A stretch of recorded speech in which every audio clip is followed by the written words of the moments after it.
So we left off in verse 31. That's where we stopped. So it reads, And Jacob answered and said to Laban, Because I was afraid, for I said, Peradventure thou wouldest take by force thy daughters from me. So this is kind of the root of Jacob's decision to take his family, like secretly, like leave secretly, and not, make them say goodbye to their brothers and their dad.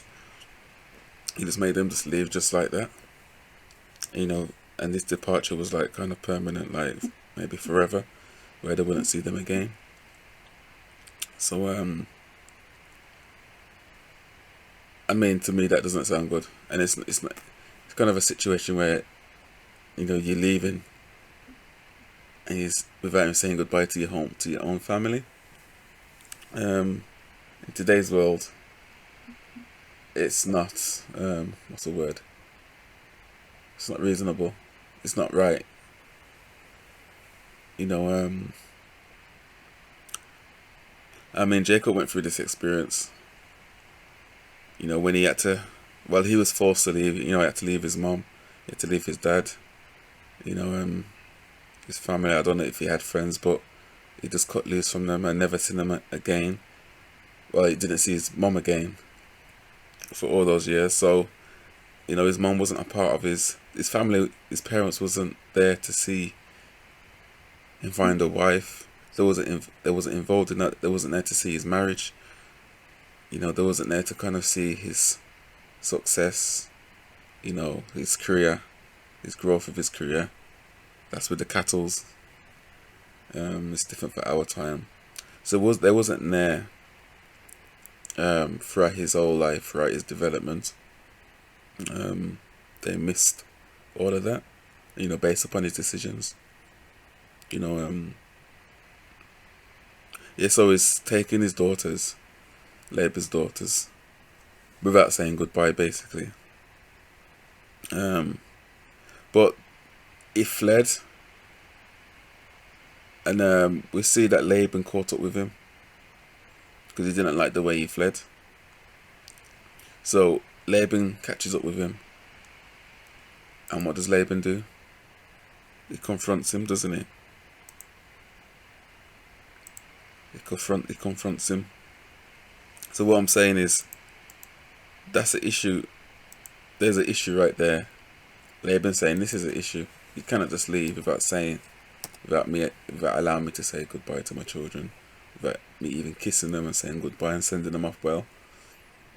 So it's just, there's things in life what cannot be confronted, what cannot be unconfronted. So you can't move. So there's certain things where you cannot move out until you confront certain things, or you cannot move to step B or plan B.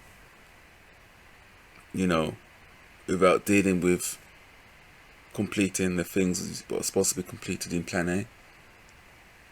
And Jacob tried to depart with an unconfronted issue. He just runs. When things get hard, you just run. So let's read this right in here. So it shows us how much trust Jacob had in God. God said leave. God told him the plan, leave. Jacob knows the plan, how he's gonna be with Jacob when he departs, when he goes to Laban and when he departs from Laban. That's God's plan. God showed him his purpose. I'm gonna make you a great nation and so on. The seed's gonna come through your line and so on. So Jacob feared that Laban would crash God's plan. Like how we feared Esau, who had the birthright, it will crash God's plan. So he devised his own wisdom, his own plans to fulfill God's plans. So with the birthright, it takes it by manipulation, it takes it by deception. With Laban, it leaves secretly in fear that Laban will prevent what God said he will do. So this story in using your own wisdom is nothing new with Jacob. This is who Jacob is. And the deception caught up with Jacob. and this leaving in secret, this departure caught up with him. So he learned that, Jacob did plan to hurt him, but God overruled it, overrided it. And Laban told him, it's because your God spoke to me and said, don't touch him, don't hurt him. And that Jacob learned a lesson right there, that God can overrule things. He can overrule the people that are out to hurt him, out to do him wrong. The people that Jacob troubles. So further on, we're going to see, we'll see that Jacob will go through this test again of confronting something, but more extreme, and this is with his brother Esau. God is trying to tell him, trust me, I'm with you, don't be afraid, just face it. I can weaken the enemy for you, I can weaken things for you, I can help you if you just put your trust in me. But Jacob, we see that he's slow to learn. So Genesis 31 verse 32. Let's continue with this story. So, with whomsoever thou findest thy gods, let him not live. So this is Jacob speaking about the person who's stolen the gods. So Laban's coming to Jacob, confronting him about, okay, listen, someone's took my gods. Where are these images? You've stole them. And Jacob's saying, confidently, because Jacob's innocent, so he can speak boldly and confidently. So with whomsoever thou findest thy gods, let him not live. So he hasn't got a clue that his favourite wife, his most dearest, valued wife, has taken these gods. So she took this unawares to Jacob. And maybe she consulted Jacob first. I don't think Jacob will allow her to take these gods, because it's not a representation of his God. So she took this in secret. So she's done something in secret, and she's caused the issue now within the camp. She's a part of this confrontation issue, and Jacob doesn't even know it. So with whomsoever thou findest thy gods, let him not live, or let Rachel not live. Let her die, my dearest wife. Before our brethren discern that what is thine with me, and take it to thee. For Jacob knew not that Rachel had stolen them. It's like he's putting a curse upon his own wife, not knowing. Verse 33. But do we say, Leon, before you move on, that it's Jacob's fault that happens to her? Because if he hadn't left in secret and done that deception to Laban, she perhaps would not have taken the gods in secret. It wouldn't have been so easy if they'd done a public, departure and said goodbye publicly. We're going now.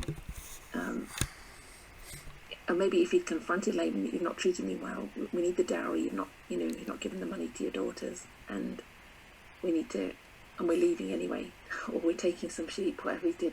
But if he did it publicly, she may not have been led to deceive Laban as well, because you're leaving in secret. Well, he doesn't know we're leaving. Let me just take these while we go as well. It's kind of like it had a knock-on effect on her, that he's doing it secretly, and it kind of affects her to do it secretly as well. Yeah, it kind of triggered what's in her heart as well. And gave her opportunity, because they're seeing what there.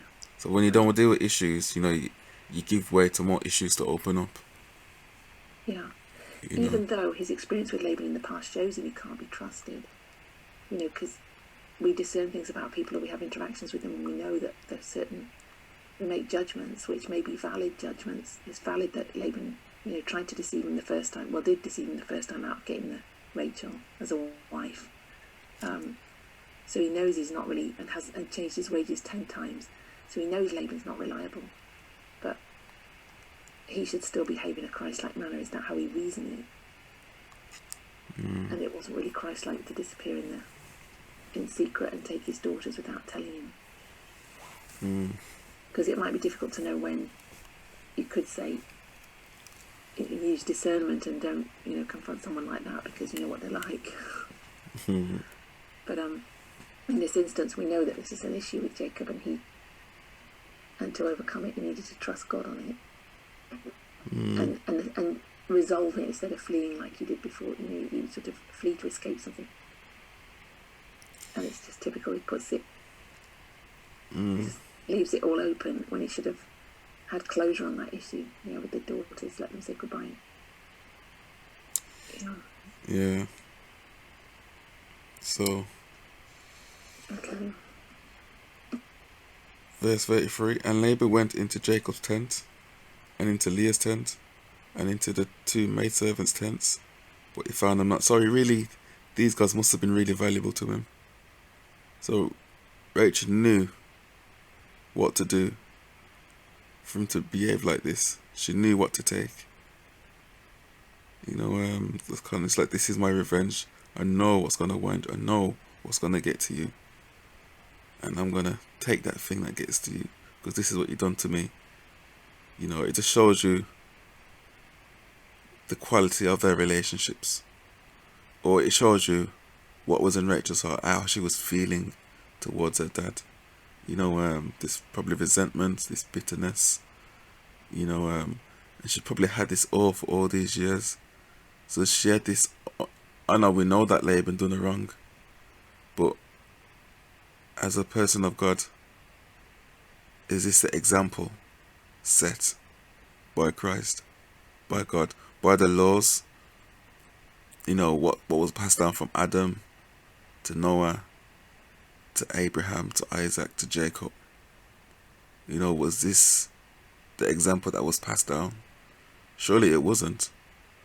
But the example was mingled with, it got corrupted basically. And so Jacob's home was dysfunctional. And this is exactly what Jacob does as well. It's like you say, his influence has rubbed off on her. Unless she's like that as well, that I have a right to this money, or if these gods were valuable, I have a right to these things because he should have given me the dowry and he didn't.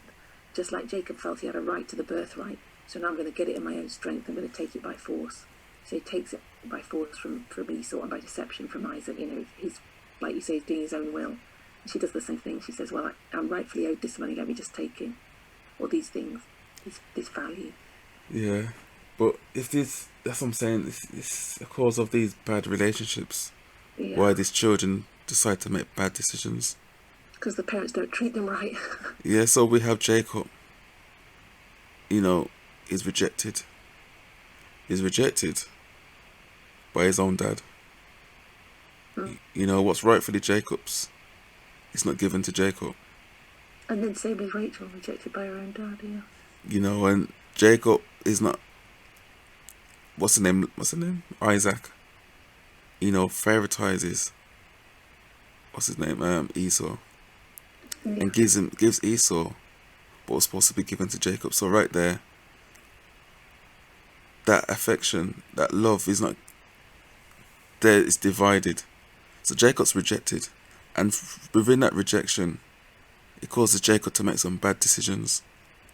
The effect of rejection causes Jacob to become a great deceiver. And then this kind of sets Jacob's character. He studies to get this birthright day and night. Because of this whole rejection. This is what rejection can do to somebody. It has an impact on their decisions and their behavior. And this is the impact, this is the effect of the father. So it's the same with Rachel.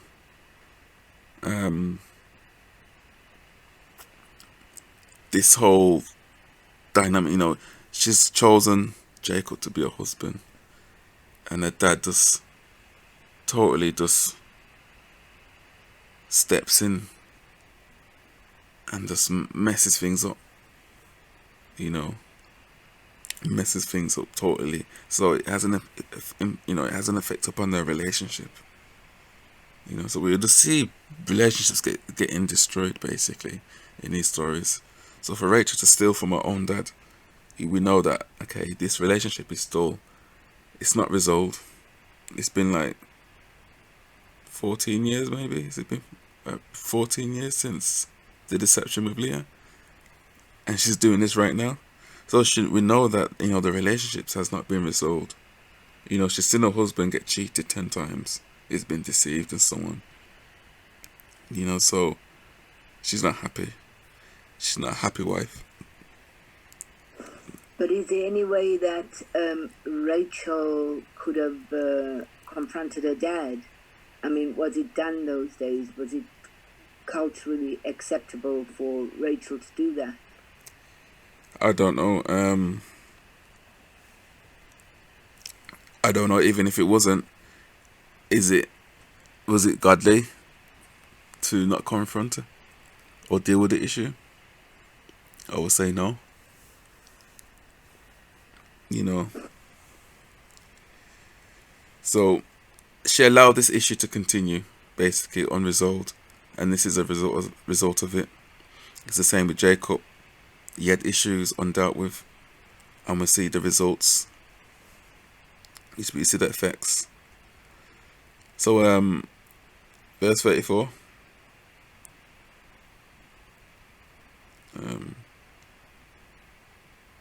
So we see Laban is going from tent to tent, really searching for his gods. He wants his gods.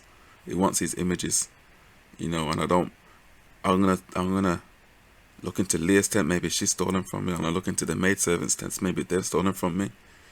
And then he goes into Rachel's tent. So right now he doesn't trust anyone. He thinks one of these people have taken his gods. You know, even accusing his own children. You know, by doing that, he's going into their tents. You know, or maybe he's thinking somebody's put them in their tents or whatever. So, and it is logical that, you know, as a leaf, things have gone missing. So it is logical to think one of these people must have taken these gods. So, now Rachel had taken the images and put them in the camel's furniture and sat upon them. And Laban searches all the tent, but found them not. And she said to her father, let it not displease my lord that I cannot rise up before thee, for the custom of women is upon me. And he searched but found not the images. So she's told a blatant lie, that the custom of women is upon me, so I cannot stand up.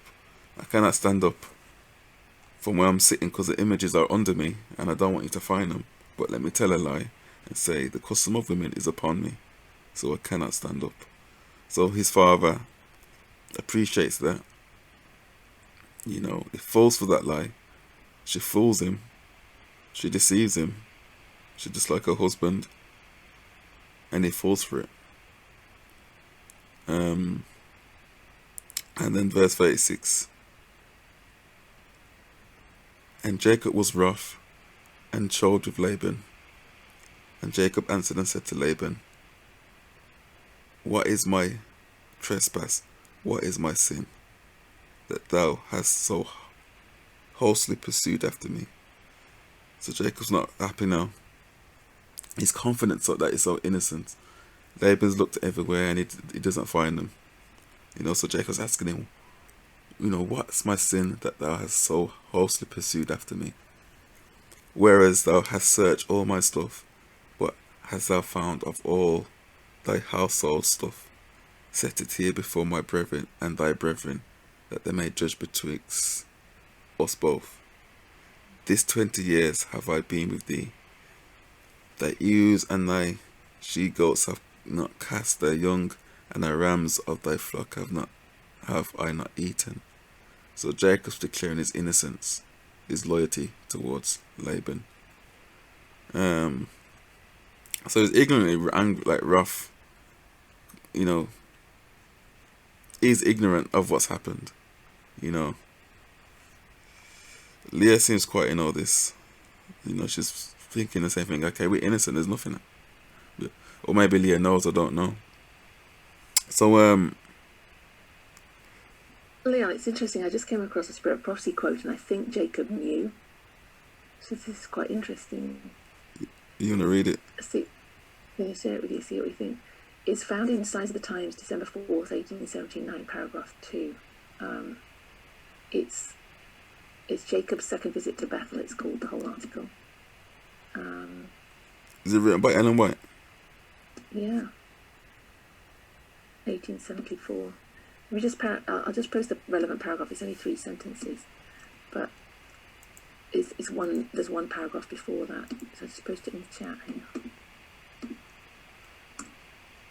here. It says the first one is basically saying Jacob made his home in Shechem, and how Simeon and Levi behaved, and then they dishonored them by by the way they treated the people of Shechem in doing that circumcision and killing them because of what they did to their sister Dinah. Do you know that story? Yeah. Yeah. These people had placed confidence in them, and thus, I'm just read the sentences just before the one I posted. These people had placed confidence in them, and thus had been shamefully betrayed. The God of Israel had been dishonored. Jacob felt deeply humiliated. He knew that deception and cruelty had been practiced, and he felt that he would now be hated and despised by the inhabitants of the country around them. So he sees how he's going to be treated now. And then it says, he saw too, and this is the paragraph I just posted, that treachery and cruelty was growing upon his sons, and that they were forgetting God and allowing infidelity to come into their hearts. He knew that there was cause for self-condemnation in this matter, and he began to reflect upon his own conduct in allowing his beloved Rachel to conceal her father's gods which she had stolen, when he should have destroyed at once everything which would lead to infidelity. And then the next couple of sentences, it says, there were false gods in the camp of Israel, and he had not used prompt means to destroy them, and idolatrous worship was more or less practiced by his household. He knew that should God deal with them in the present instance according to their crime, he would permit the surrounding nations to take vengeance upon them. And then it says, while he bowed, the Lord had compassion on him and directed him to leave. Sorry, can you read the last sentence again when you said God had compassion upon him? It says, while Jacob was thus bowed down with trouble, the Lord had compassion upon him and directed him to leave his place and move southward to Bethel. So is she saying that Jacob knew that that Rachel had taken the gods? Well, that's how I'm reading it. Is that what you're saying? It's not so clear, but it sounds like that. He began to reflect upon his own conduct in allowing his beloved Rachel to conceal her father's gods, which she had stolen. Or maybe he found that afterwards, so I'm not too sure. Probably when they're unpacking. Maybe. No, when it says he allowed.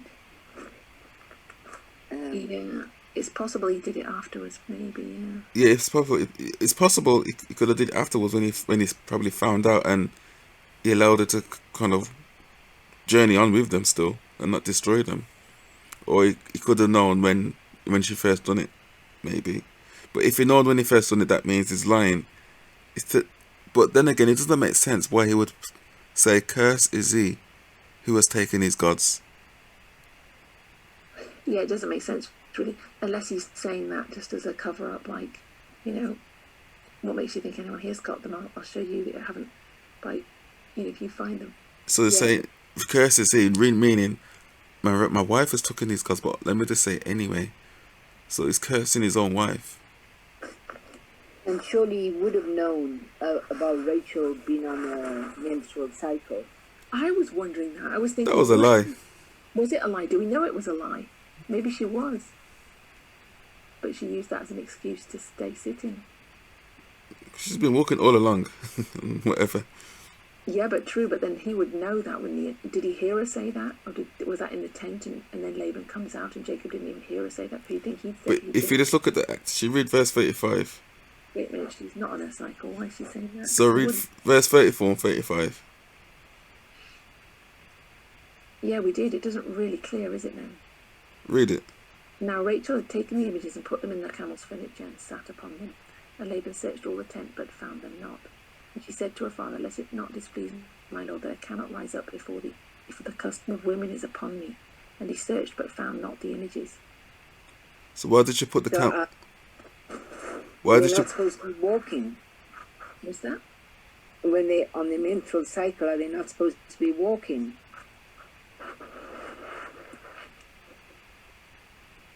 Or doing anything, any kind of activity? No, it just sounds like this is very contrived, doesn't it? It's staged. Definitely. Put them in there and sat upon them. And then said, "This is why I'm sitting." So I'm saying she wasn't on time and a month. And maybe Jacob didn't even hear her say that. Maybe.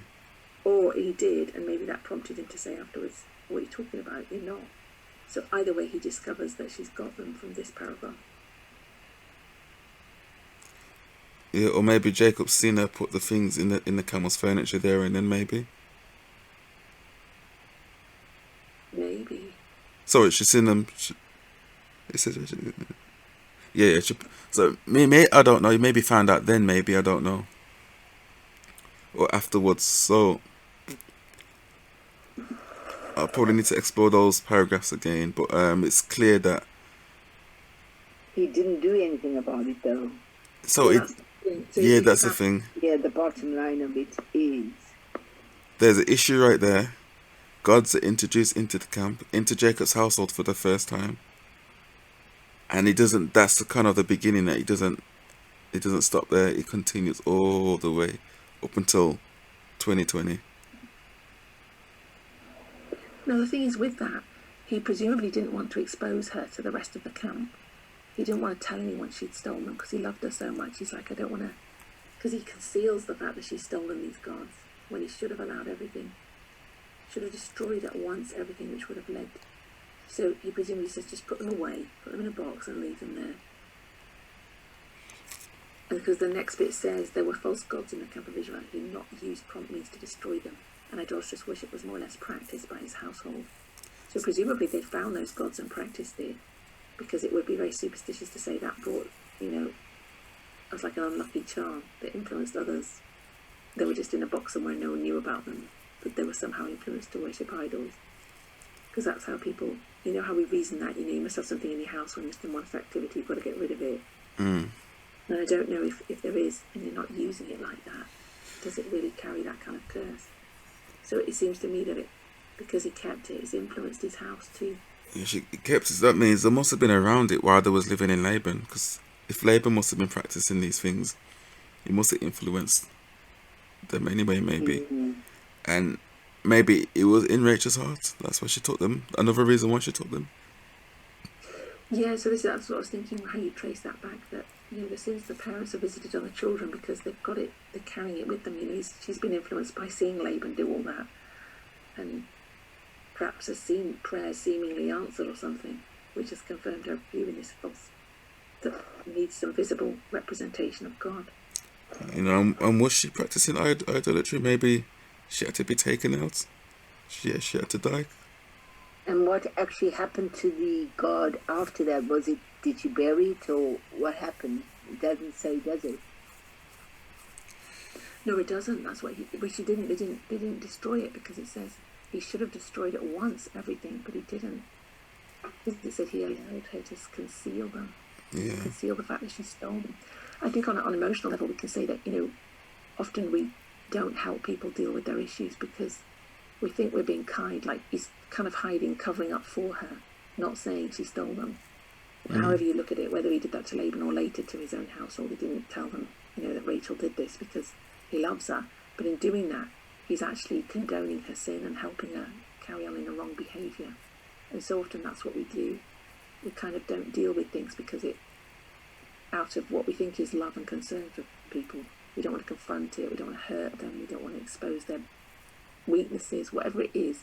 It's a wrong form of exercising love. It's not helping the person deal with their issues. It's not seeing your part in that, in enabling them to behave in a bad way. I think that's what we perhaps need to see from it on an emotional level. His behaviour's affected her, she's done similar things, and he condones it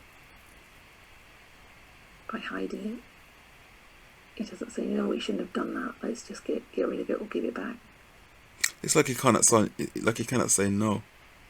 Like when she comes to him and says, listen, take my handmaid and wife, take her for your wife and have children. It's like he cannot say no. The same when Leah does the same thing. It's like he cannot say no. He allows this bad behaviour. He just continues with it. And he knows, from his grandfather's experience, that those things are not good. taking somebody else because of that past experience that Sarah had with Hagar. So it's not like he's oblivious to the fact that, I mean, I think even at that time that they were taking second wives, weren't they? I don't know. It's like he's got a fear of rejection. Like if he says no, he's going to be rejected or disowned. I don't know. But it is a symptom of that. People pleasing. If he says no to the God, you mean? If he says no to Rachel, if he would have said no to Leah for having all these extra babies, would they have rejected him? If he stood up to Rachel when she took these gods, would she have rejected him? I don't know. So I don't know. Like this, it sounds like a symptom of like when you have a fear of rejection. So you just have to kind of please people all the time. But that became part of the 12 tribes. So What did? The children from the handmaidens. But it wasn't supposed to be. It just happened that way because of Jacob's behavior. They didn't have to be 12 tribes. God didn't order him to have 12 children for 4 different women. It was. God turned that situation around. Yeah, so he turned situations around, but these situations that didn't need to happen in the first place, but God still overrules things. It's our mistakes what God has to overrule. So sadly these things happen. We don't have to make mistakes, but sadly we do, and God has mercy. He picks up the pieces and works things out for good. It seems his fear of loss, isn't it? Like you're saying, he's fearing that he'll lose Rachel in some way if he exposes her sin. If he tells her off, and if you don't want to tell someone off because you think they won't be your friend anymore, so you let them do wrong because you're afraid for yourself that you're going to lose out. It seems just like Adam and Eve. But he did tell her all previously, isn't he? When she was saying, give me a son, give me a baby. Yeah, he gets exasperated in that situation, I suppose. So, But again, that's self-preservation. He's getting attacked. Yeah. Defending himself. Like he's getting attacked by Laban now, he's defending himself. Yeah. And he's thinking, well, it's going to reflect badly on me if I kind of expose Rachel with these gods, I think. Jacob knows how to defend himself when he's attacked. So, verse 39. So, that which was torn of beasts I brought not unto thee. I bear the loss of it. Of my hand didst thou require it, whether stolen by day or stolen by night. I was in the day, the drought consumed me, and the frost by night on my sleep departed from my eyes. Thus I have been 20 years in thy house. I served thee 14 years for thy 2 daughters, and 6 years for thy cattle, and thou hast changed my wages 10 times. Except the God of my father, the God of Abraham, and the fear of Isaac, had been with me, surely thou hast sent me away now empty. God has seen my affliction, and the labour of my hands, and rebuked thee yesternight. So Jacob is telling him the hard times, what he's been going through, the hardness, the hard labour, the trials, what he's gone through. He's bared the loss for Laban. He's worked faithfully for him. 14 years for his daughters, 6 years for the cattle. His wages have been changed 10 times. He's gone through affliction. And like when God's seen Leah's affliction, he's saying, God has seen my affliction, what I've gone through. The labour of my hands. And then God rebuked you yesterday night. Acknowledge the labour of my hands for you. And you're saying, I've stolen from you. I've bare loss for you. I've done all these things for you. I've never stolen from you. And this is what you're coming to me with.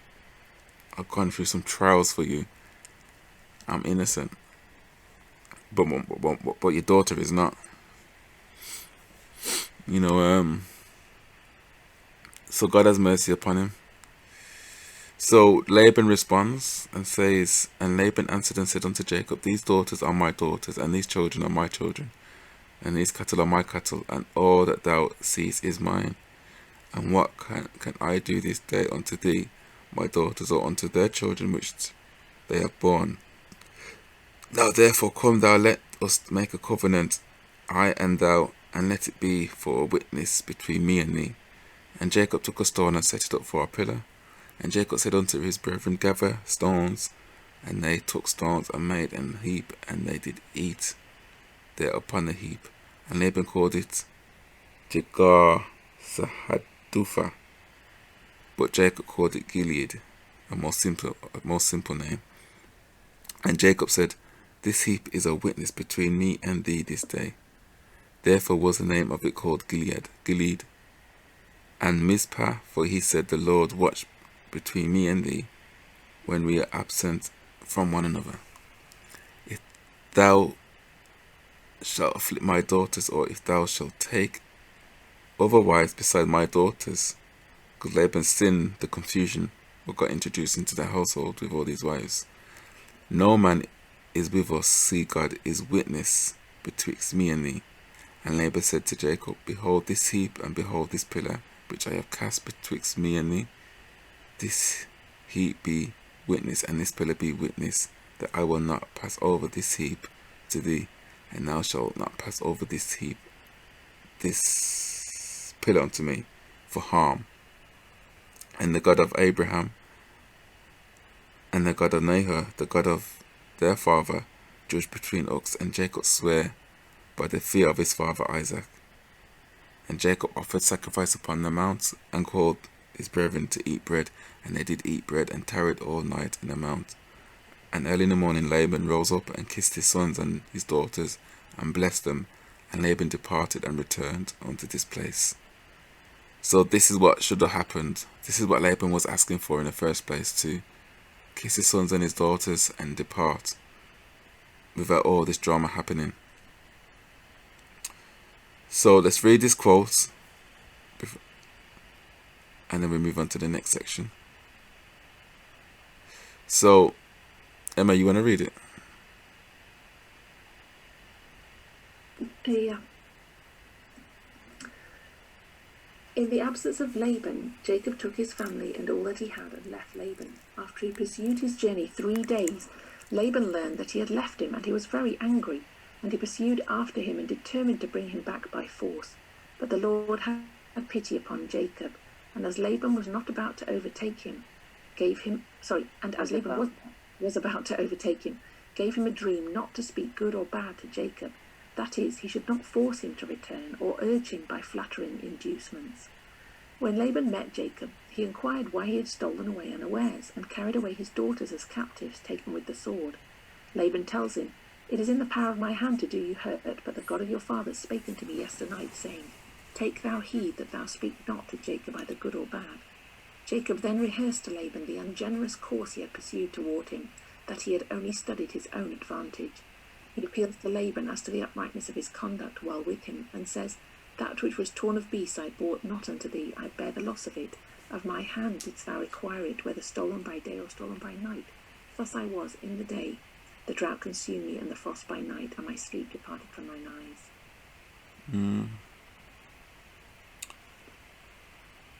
So yeah, so she kind of summarizes the whole thing.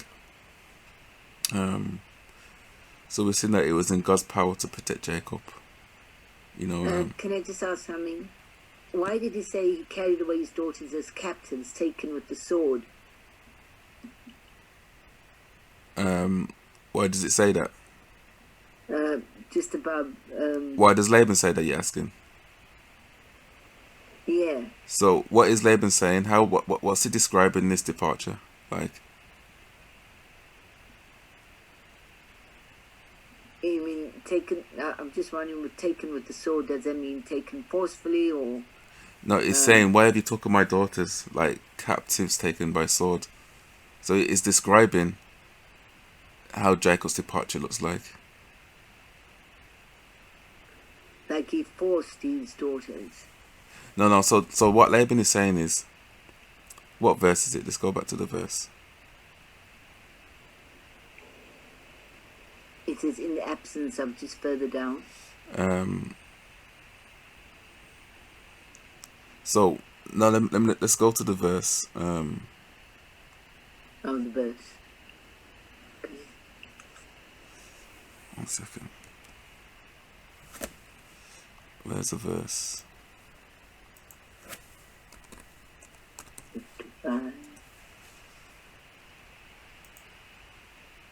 So verse 26. And Laban said to Jacob, what hast thou done? Thou hast stolen away unawares to me, and carried away my daughters as captives taken with the sword. So we know this didn't literally happen, yeah? But this is how Laban is comparing Jacob's departure with his daughters. Taken captive unawares with the sword. So taken, yeah, I mean, when I say taken captive, taken forcefully. However you want to read it. However people are taken captive. Because it's taken with the sword. So that's against their will. I think he's not so much referencing it's against their will as against his will. Yeah. It's like you've taken off my possessions, Yeah, without my knowledge, by force, almost by forcing me to do it when you didn't ask me. It was like I had a choice. So he's more referencing his own hurt and his own upset about it, rather than the fact that he forced the daughters. because he just mentions the daughters. He took my daughters without me knowing.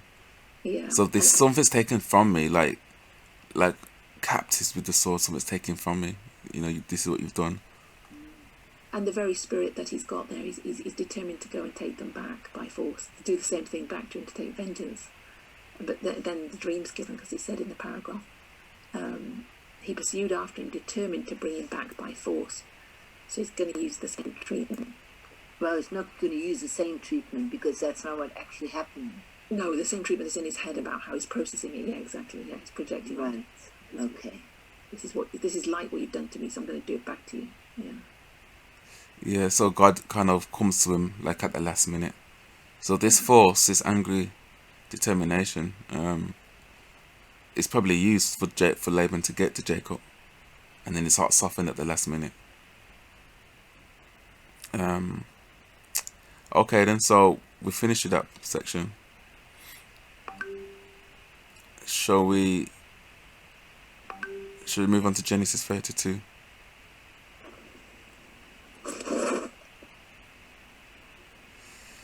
So now we're heading towards the night of wrestling. So Emma, can you see in the document where it says confronting Esau? Yes. So we see Jacob leaving one confrontation, and then is now going into another confrontation, a more extreme confrontation. So Jacob's issues causes confrontations what he cannot avoid.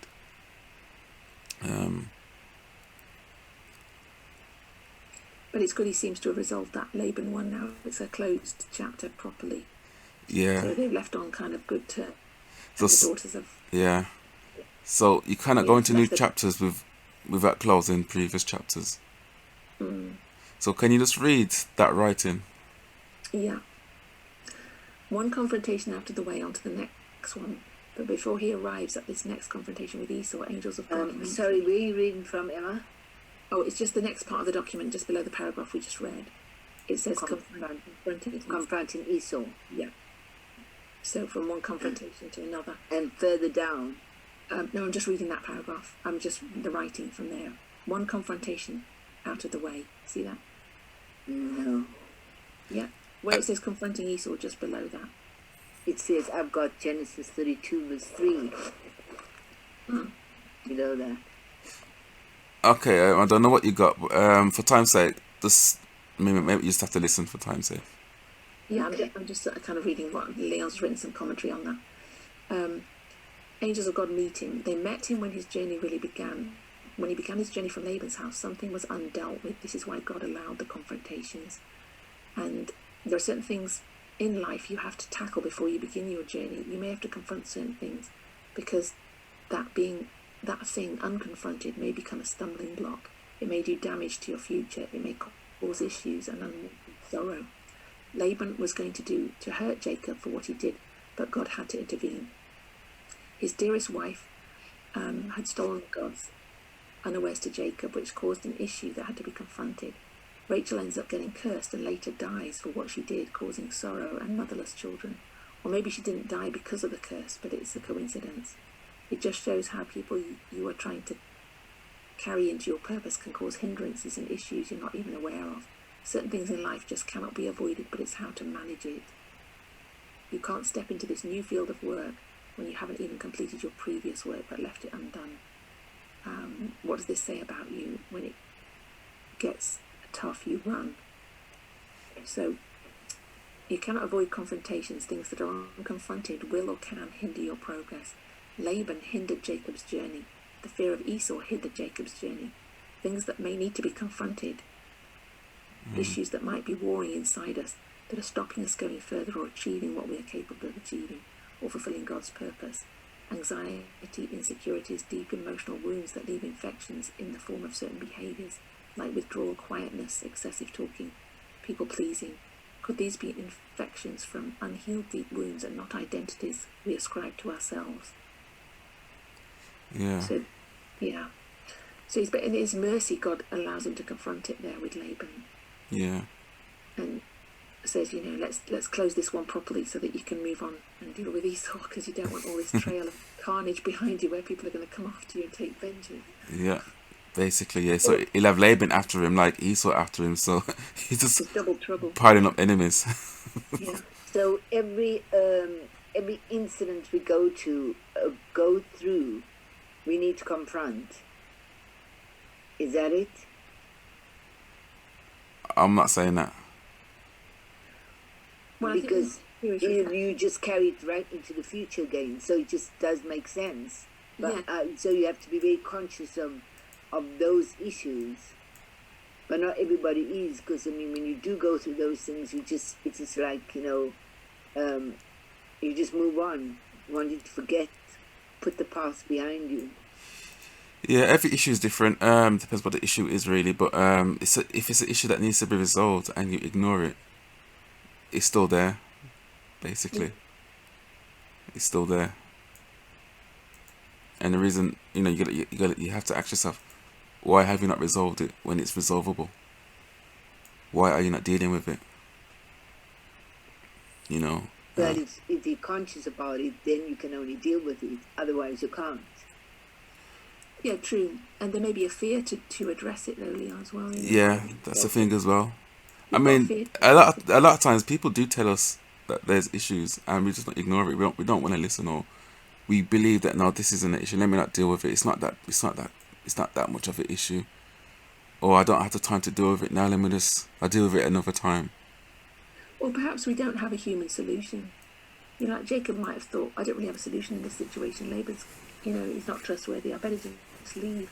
That's his solution. He doesn't really see another option, because he limits the situation to his own thinking. Perhaps if he'd shared it with someone else, or said, got some counsel on it, it might have been clearer for him to see what to do about it. But sometimes I think we're stuck because we think we've tried to deal with something, say with someone, and it hasn't gone well, so we leave it because we think, well, I can't do anything now. But even like, Someone else get involved with it. look, like what we just relate, like issues like what's inside within, what's worrying, like anxieties, fear, Yeah, what are you afraid of? lust, depression, all these types of issues, these insecurities, these are from emotional wounds. And these emotional wounds, these wounds cause bleeding, but these are invisible. This is internal bleeding, invisible, but it leaves infections because it's not healed. These wounds are not healed, so these infections turn up in the form of these negative behaviors, and these negative behaviors are from wounds that are not dealt with, they're not healed, issues that are not dealt with or confronted. Probably what began in our childhood, from bad relationships, what caused wounds, deep emotional wounds, and it leaves infections, and these infections turn up in the form of I'm timid, I'm just like this. But maybe that's an infection of a wound, from a wound. I'm naturally like this. Is me. I like talking. Is an extrovert. I have to keep talking. I can't stay quiet. It could be a wound that you're in. You just feel like you feel judged that if you don't talk, you have to be entertaining, or people may judge you, so you just have to keep talking. These could be infections. These could be symptoms of and wounds. on the other hand, somebody keeping quiet too can be an infection too, because they just don't want to rock their own boat. Yes. So this is why yesterday, when I was talking about self-awareness, we have to really understand ourselves and why we behave the way we behave. Could it be we're infected? Could it be a cause of a wound? What's undealt with? And these undealt with wounds have effects on our progress in life. It causes us to make certain decisions in life. I cannot go for this job because I'm not good enough. But deep down, my mum told me I was never good enough, and that had an effect on me. Had an effect on me all my life. It's just amazing how just a small little thing can affect you. Certain words or something like can trigger off something, or can affect you if it's not dealt with. Yeah. So it affects your journey in life. What you do in life, it affects your journey. It affects your path. What you're allowed to come on your path. This is why confronting issues is a serious thing when you're going on a journey. Because you're trying to pursue your journey with these infections. Infections, they just get worse and worse if they're not treated. Yeah, exactly. It can affect your whole body, your whole mind, especially. It affects how you see God. Yep.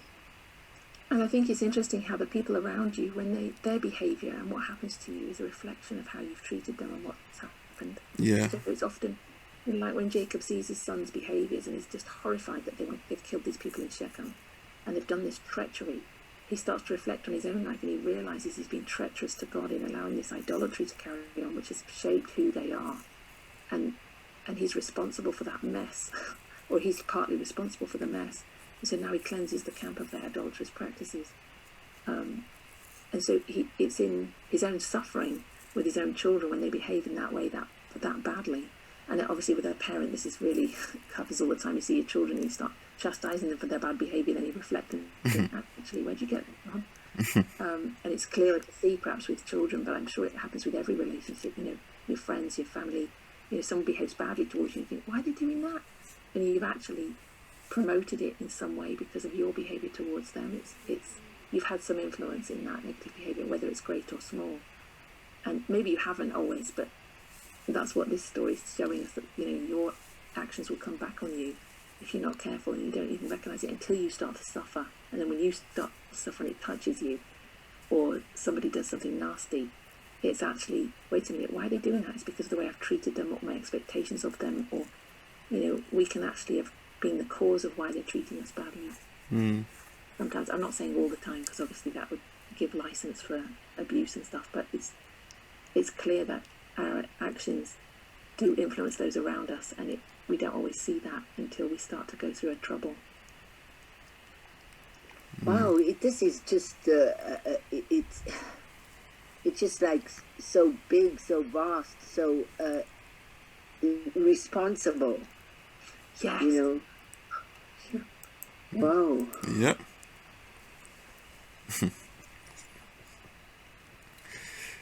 Yeah, so what I'm trying to say is see and acknowledge your own issues. Notice, is it the speck in your own eye? Before you tell somebody about the splinter in their eye, maybe if you remove the speck in your own eye, then you'll be able to see more clearly the splinter in someone else's eye, or you may be able to see more clear the work of God or the purpose God has for you when you deal with what's in your own eye or what's in your own heart. And they say that too, don't they? Say that you deal harshly with people on issues that are actually your issues as well. Oh yes. When you're struggling with something, you come down heavy on someone else for that same thing, and yet without recognizing. Or it could be the opposite. I mean, you understand what they're going through, so you sympathize with them and you empathize with them. Well, that's how it should be. Yeah, definitely. Yeah. So you've got a problem with anger and you see someone else, you don't get angry with them and say, why are you so angry? Yeah, exactly. I've got that as well, I'm really sympathetic. It's hard to deal with. I don't know how to deal with it either. Yeah, especially with somebody going through the same thing that you had gone through previous. So you're really sympathetic towards them. Mm.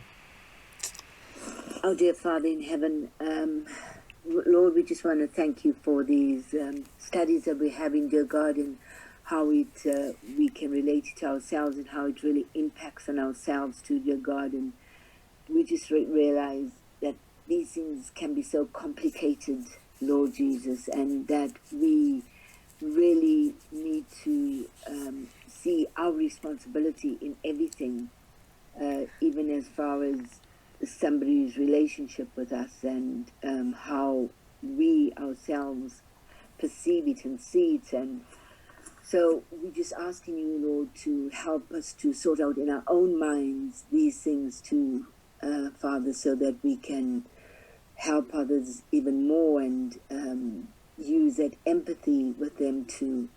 And so as we leave the study today, we ask, Lord, that we would bring these things that we know into the day to dear God, and see how it impacts on our lives right now, Father, and